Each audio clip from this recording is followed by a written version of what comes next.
Hello friends, মিঠুর পাকশালায় আপনাদের সবাইকে স্বাগত। আজ আমি এক বাটি মুসুর ডাল দিয়ে ভীষণই টেস্টি একটা টিফিন রেসিপি আপনাদের সাথে শেয়ার করছি। এই জন্য প্রথমে একটা পাত্র নিয়ে নিয়েছি, তাতে একটা বাটি মেপে এক বাটি পরিমাণে এখানে মুসুর ডাল নিয়েছি। একটা ছোট বাটি মেপে এক বাটি ডাল নিয়েছি। তো এরপরে মুসুর ডালটাকে একটু জল দিয়ে খুব ভালো করে ধুয়ে নেব। এইভাবে জল দিয়ে খুব নেড়ে চেড়ে জলটা বদলে 2-3 বার ধরে ভালো করে ধুয়ে নেব। তো দেখুন ডালটা খুব ভালো করে ধুয়ে নিয়েছি। এরপর আবারও কিছুটা পরিষ্কার জল দিয়ে এই ডালটাকে আমি ঢাকা দিয়ে 1 ঘন্টার জন্য রেখে দেবো ভিজিয়ে। 1 ঘন্টার মধ্যে মুসুর ডাল খুব ভালো মতো ভিজে যায়। তো দেখুন এটাকে খুব ভালো করে ধুয়ে পরিষ্কার জল দিয়ে দিলাম। এরপর এটাকে ঢাকা দিয়ে 1 ঘন্টার জন্য রেখে দিচ্ছি। 1 ঘন্টা পর আমি এর ঢাকাটা খুলে নিচ্ছি। দেখুন মুসুর ডালটা জলটা টেনে নিয়ে অনেকটাই ফুলে গেছে এবং ডালটা খুব ভালো মতো ভিজে গেছে। 1 ঘন্টার মধ্যে ডালটা খুবই ভালো মতো ভিজে গেছে। দেখুন ডালটা এভাবে ভাঙা যাচ্ছে, খুব ভালো মতো ভিজে গেছে। এরপর ডালটাকে আমি একটা স্ট্রেনারে করে জলটা ঝরিয়ে নিয়েছি। এরপর একটা মিক্সিং জার নিয়ে নিয়েছি, তার মধ্যে আমি এই সমস্ত মসুর ডালটাকে দিয়ে দিচ্ছি। এই ডালটাকে খুব বেশি জল দিয়ে পাতলা করে বাটলে চলবে না, ডালটাকে একটু বেশ ঘন করে বাটতে হবে। এই জন্য এক্সট্রা জলটা ঝরিয়ে দিয়েছি। তারপর এটাকে নিয়ে নিলাম মিক্সিং জারের মধ্যে। এরপর এর সাথে একটা বড় সাইজের কাঁচা লঙ্কা দিয়ে দিলাম এবং 1/2 ইঞ্চি পরিমাণে আদাকে টুকরো করে রেখেছিলাম, সেই আদার টুকরোটা এখানে দিয়ে দিলাম। এরপর এটাকে আমি ঢাকা দিয়ে পেস্ট করে নেব। তবে এটা বাটার সময় আমি 2 চামচ পরিমাণে জলের ব্যবহার করেছিলাম। এটাতে বাটতে খুব বেশি জলের ব্যবহার করা চলবে না। যদি বাটতে অসুবিধে হয় তখন আপনারা 2 চামচ মতো জল একটু নিয়ে নেবেন। তো দেখুন এটাকে এরপর এই পেস্টটাকে একটা পাত্রের মধ্যে নিয়ে নিচ্ছি। এইভাবে বেশ ঘন করে আমাদের এই ডালটাকে বাটতে হবে। তো বন্ধুরা, আমি আজকে একটা ভীষণই টেস্টি টিফিন রেসিপি আপনাদের সাথে শেয়ার করছি। এই রেসিপিটা যদি আপনাদের ভালো লেগে থাকে তাহলে চ্যানেলটি অবশ্যই সাবস্ক্রাইব করে আমার পাশে থাকবেন এবং পাশে থাকা বেল আইকনটি অবশ্যই প্রেস করে রাখবেন। তাহলে আমি যে কোনো নোটিফিকেশনই ছাড়ি না কেন তা সবার আগে আপনার কাছে পৌঁছে যাবে। তো দেখুন এখানে পুরো মুসুর ডাল বাটাটা নিয়ে নিয়েছি।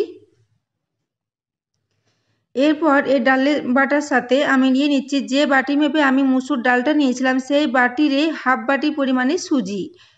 তো সুজিটা দিয়ে এর সাথে খুব ভালো করে মিশিয়ে নেব। এর সাথে এক্সট্রা জল বা দই কিছুই মেশাবো না। মসুর ডালের মধ্যে যে জলটা আছে সেই জলটার মধ্যে এই সুজিটা খুব ভালো মতো ভিজে যাবে। তো দেখুন এরপর আমি সুজিটাকে দিয়ে এই ডালের মধ্যে খুব ভালো করে নেড়ে চেড়ে এইভাবে মিশিয়ে নিলাম। এটাকে খুব ভালো করে মেশানো হয়ে গেলে ঢাকা দিয়ে এটাকেও আমি 5 মিনিটের জন্য রেখে দেব। তাহলে সুজি এই মসুর ডালের যে জলটা আছে সেই জলটা টেনে নেবে এবং এটা অনেকটাই ঘন হয়ে যাবে।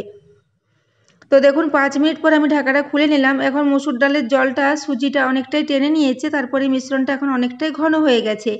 এরপর আমি এখানে কিছু সবজি নিয়েছি, যেমন একটা মিডিয়াম সাইজের পেঁয়াজকে টুকরো করে কেটে নিয়েছি, একটা ছোট সাইজের গাজরকে গ্রেট করে নিয়েছি, একটা ছোট সাইজের টমেটোর বীজের অংশটা ফেলে পর নিয়ে নিয়েছি এবং একটা ক্যাপসিকামের অর্ধেকটা ক্যাপসিকাম আমি কুচিয়ে নিয়েছি। এরপর এই সমস্ত সবজিগুলো এখানে দিয়ে দিচ্ছি। সমস্ত সবজিগুলো এখানে দেওয়া হয়ে গেলে এখানে আমি আবারও কিছু গুঁড়ো মশলা দিয়ে দেব। যেমন এখানে আমি প্রথমেই দিয়ে দেব 1 চা চামচ পরিমাণে ভাজা জিরের গুঁড়ো। তো দেখুন ভাজা জিরের গুঁড়ো এখানে 1 চা চামচ পরিমাণে দিয়েছি এবং 1/4 চা চামচ পরিমাণে এখানে গোলমরিচের গুঁড়ো দিলাম এবং প্রায় 1 চা চামচ পরিমাণে এখানে আমি দিয়ে দেব চাট মশলার গুঁড়ো। এখানে আর অন্য কোনো মশলা ব্যবহার করব না। এইগুলো দিয়েই খুব ভালো করে মিশিয়ে নেব। সব শেষে আমি এখানে দিয়ে দিলাম স্বাদ মতো লবণ। আর লঙ্কা ও আদাটা তো আমি বাটার সময়তেই দিয়ে দিয়েছিলাম, সেই জন্য এখানে আর এক্সট্রা লঙ্কা বা আদা দিচ্ছি না। আপনারা যদি বেশি ঝাল পছন্দ করেন সেক্ষেত্রে এখানে একটু লঙ্কা গুঁড়োর ব্যবহার করতে পারেন।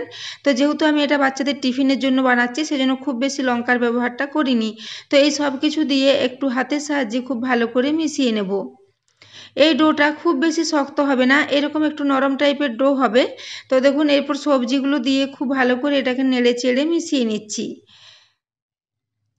তো এটাকে খুব ভালো করে মেশানো হয়ে যাবে। এইভাবে নেড়ে চেড়ে মেশানো হয়ে যাওয়ার পর আমি সব শেষে এখানে দিয়ে দেবো আপনার 8-10টা মতো কারি পাতাকে একটু কুচিয়ে রেখেছিলাম, সেই কারি পাতাগুলো এখানে দিয়ে দিলাম। কারি পাতাটা দিলে এর মধ্যে খুব ভালো মতো একটা ফ্লেভার আসবে, সেই জন্য এখানে কারি পাতা দিলাম। তবে আপনারা কারি পাতার পরিবর্তে ধনে পাতার কুচি ব্যবহার করতে পারেন। কারি পাতাটা দেওয়ার পরও খুব ভালো করে এটাকে এভাবে মিশিয়ে নিচ্ছি। এখন ডোটা আমাদের একদমই রেডি হয়ে গেছে, এখানে আর অন্য কিছুই মেশাবো না। এই ডোটা এইভাবে একটু নরম মতোই থাকবে, তবে আপনাদের যদি এই ডোটা খুব বেশি নরম মনে হয় সেক্ষেত্রে আপনারা আবার 2 চামচ পরিমাণে সুজি মিশিয়ে নিতে পারেন। তবে আমি যেভাবে ডোটা তৈরি করেছি তাতে এটা আমার কোনো অসুবিধা হবে না, খুব ভালো মতো এটাকে আমি তৈরি করে নেব। তো বন্ধুরা, আমি আজকে মসুর ডাল, সবজি ও সুজি দিয়ে একটা টিকিয়া রেসিপি আপনাদের সাথে শেয়ার করছি। এইভাবে যদি টিকিয়া তৈরি করা হয় তার টেস্টটা খুবই সুন্দর হয়। তো দেখুন, এইভাবে আমি একটা বড় সাইজের হাতের সাহায্যে একটা লেচির মতো করে নিয়ে নিলাম, তারপর এইভাবে একটু চ্যাপ্টা চ্যাপ্টা করে নিচ্ছি। তো এইভাবে হাতের সাহায্যে এগুলো খুব ভালো মতো তৈরি হয়ে যাবে, হাতে তেল লাগানোরও কোনো প্রয়োজন নেই, এগুলো এমনিতেই খুব সুন্দর মতো রেডি হয়ে যাবে। তো দেখুন, এখানে একটা তৈরি করে নিয়েছি, আবারও কিছুটা পরিমাণে মিশ্রণ এখানে নিলাম, তারপর এইভাবে হাতের সাহায্যে প্রথমে গোল গোল করে নেব, তারপর টিকিয়ার আকারে এইভাবে একটু চ্যাপ্টা করে নেব। তো বন্ধুরা, আমার এই আজকের রেসিপিটা আপনাদের যদি ভালো লেগে থাকে তাহলে বন্ধুদের সাথে অবশ্যই একটু শেয়ারও করে দেবেন, এবং রেসিপি পছন্দ হলে একটা লাইক করতে ভুলবেন না। তো দেখুন, এভাবে আমি প্রথমে দুটো তৈরি করেছিলাম এবং আবারও এখানে কয়েকটা তৈরি করে নিয়েছি। বাকি মিশ্রণটা আমি আবারও পরে তৈরি করে নেব, তার আগে এগুলো আমি ভাজার জন্য বসিয়ে দিচ্ছি। তো এই জন্য আমি ফ্রাই প্যানে একটু তেল গরম হওয়ার জন্য বসিয়ে রেখেছিলাম। এখানে আমি খুব বেশি ডুবো তেলে ভাজবো না, এখানে খুবই অল্প পরিমাণে একটু তেল, সাদা তেল দিয়েছি। তেলটা যখন ভালো মতো গরম হয়ে গেছে তখন গ্যাসের ফ্লেমটা এখন লোতে করে দিয়েছি। লো ফ্লেমে এই সমস্ত টিকিয়াগুলোকে তেলের মধ্যে দিয়ে দিচ্ছি। এইভাবে আমি টিকিয়াগুলোকে দিয়ে দিলাম, তারপর এটাকে আমি প্রায় 1.5 মিনিটের জন্য একদিকটা হতে দেব। 1.5 মিনিটের মধ্যে নিচের দিকটা কিছুটা ভাজা হয়ে গেছে, এরপর এগুলোকে আমি উল্টে দিচ্ছি। তো বন্ধুরা, এই রেসিপিটা আপনারা বাচ্চাদের স্কুলের টিফিনে বা বিকেলে চায়ের সাথে স্ন্যাক্স হিসাবেও তৈরি করে নিতে পারেন, ভীষণই টেস্টি হয় খেতে, এবং সবজি দেওয়ার জন্য এর টেস্টটা খুবই ভালো হয়। তো দেখুন, এইভাবে আমি এগুলোকে একবার উল্টে দিলাম, এরপর আমি এগুলোকে নেড়ে চেড়ে উল্টে পাল্টে একটু বেশ হালকা লাল লাল করে ভেজে নেব। তো দেখুন, এক পিঠ এখন ভাজা হয়ে আরেক পিঠ ভাজা হতে থাক, এটাকেও আমি প্রথমে আবারও 1.5 মিনিট মতো ভেজে নিয়েছি, তারপর আবারও কিছুক্ষণ এটাকে ভাজতে থাকবো। প্রথমে লো ফ্লেমে এটাকে আমি এইভাবে 3 মিনিট পর্যন্ত একটু ভেজে নিয়েছি, তারপর গ্যাসের ফ্লেমটা মিডিয়ামে করে দিয়ে একটু উল্টে পাল্টে লাল লাল করে ভেজে নেব। এগুলো ভাজা হতে প্রায় 5 থেকে 6 মিনিট মতো সময় লাগবে, তার মধ্যে এগুলো খুব সুন্দর মতো ভাজা হয়ে যাবে। তো দেখুন, এগুলো এখন বেশ লাল লাল করে ভাজা হয়ে গেছে, এরপর এগুলোকে আমি একটা পাত্রের মধ্যে তুলে নেব। বাকি যে মিশ্রণটা আছে সেগুলো আমি ওই একই আকারের টিকিয়ার মতো করে তৈরি করে নেব, তারপর এগুলোকে দ্বিতীয় ব্যাচে একই পদ্ধতিতে নেড়ে চেড়ে ভেজে নেব। তো প্রথম ব্যাচের টিকিয়াগুলোকে আমি তুলে নিচ্ছি, এবং যে পরিমাণ আমি ফ্রাই প্যানে তেল নিয়েছি তাতে আমার দ্বিতীয় ব্যাচের যে টিকিয়াগুলো আছে সেগুলো খুব ভালো মতো ভাজা হয়ে যাবে। এগুলো খুব বেশি তেল টানে না, কম তেলে এগুলো খুব ভালো মতো মুচমুচে ও খাস্তা মতো ভাজা হয়ে যায়। তো দেখুন বন্ধুরা, এগুলো আমি প্রথম ব্যাচেরগুলো তুলে নিয়েছি, দ্বিতীয় ব্যাচেরগুলো আমি একইভাবে তৈরি করে নেব, তারপর এগুলোকে আমি সার্ভ করে দিচ্ছি। তো এগুলো আমি এখন সার্ভ করে দিলাম, দ্বিতীয় ব্যাচের টিকিয়াগুলো আমার একইভাবে ভাজা হয়ে গেছে, তারপর একটা প্লেটের মধ্যে আমি সবগুলো সার্ভ করে দিচ্ছি। তো বন্ধুরা, এগুলো যদি বাচ্চাদের স্কুলের টিফিনে আপনারা বানিয়ে দেন, বাচ্চারা তো ভীষণই পছন্দ করবে, এবং এগুলো ঠান্ডা হওয়ার পরেও ভীষণই নরম থাকে এবং মুচমুচে থাকে।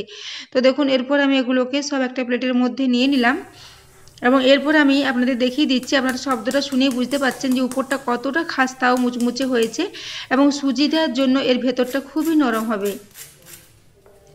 তো দেখুন, এর শব্দটা দেখেই বুঝতে পারছেন যে এগুলো কতটা খাস্তা ও মুচমুচে হয়েছে, এগুলো ভীষণই টেস্টি হয় এবং ভীষণই ভালো হয় খেতে। তো দেখুন বন্ধুরা, এইভাবে আমি এগুলোকে কেটে দেখিয়ে দিচ্ছি যে সবজিতে ভরপুর এবং খুবই একটা হেলদি রেসিপি।